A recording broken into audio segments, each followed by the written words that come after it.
I walked in the front door.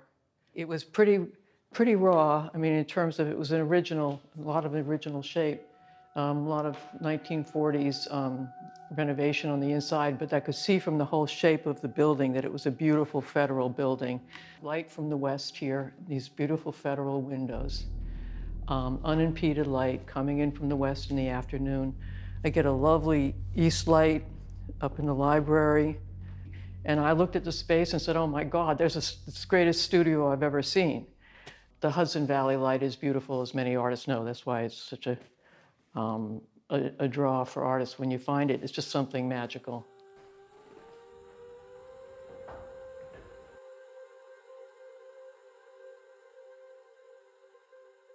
You see the process, like I'll actually, almost like a shadow box, like I'll stick this in the studio with a light on it, and I'll move the acetate over where I see a nice, you see that wonderful dark you get? So you get the blue and the orange creating these wonderful abstract shapes with the hand-blown bays. Did you like cutouts when you were a child? I loved cutouts. I had scrapbooks of cutouts, and I didn't realize that I was making collages. This vase I've painted over the years and drawn over the years. I love it. I got it back in the 80s, and it's like Cubist Deco Southwest. It's fun to paint a drawing element and to have that in the oil paint, not just all the trompe l'oeil color effects, but it sort of feels it's sort of a Gustin influence, Philip Gustin or Fernand Léger. You know, the drawing is and I'm doing that with this one too, with this light bulb.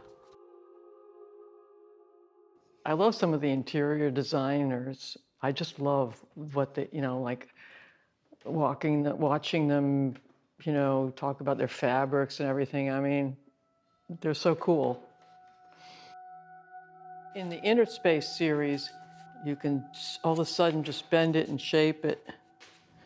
I'll put all of these curved shapes out, and it almost looks like buildings, sitting when you get way down here, you're looking at it almost like architecture. And you're getting all of these, shadow and light studies too. At the end of the day, I'll just do them for my woodblock paper color studies. Because these are the colors that I mixed for that particular painting. So it's interesting because it's a particular palette. I can almost recognize the woodblock papers from the mixtures that I've made from that palette. And all I do is just put them on with the palette knife. And then I just let them dry. So here's like 3, it might just be 3 colors. Here it is. Once in a while I do grind a pigment.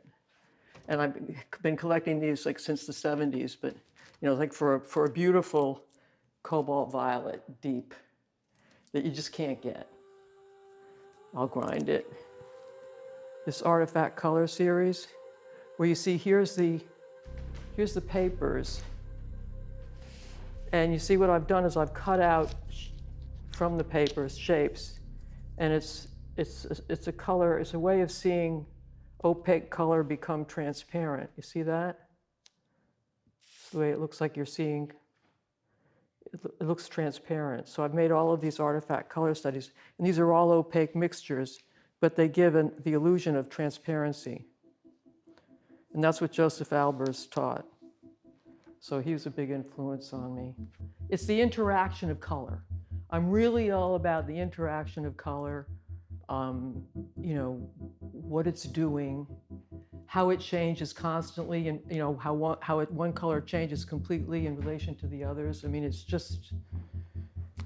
endless, really.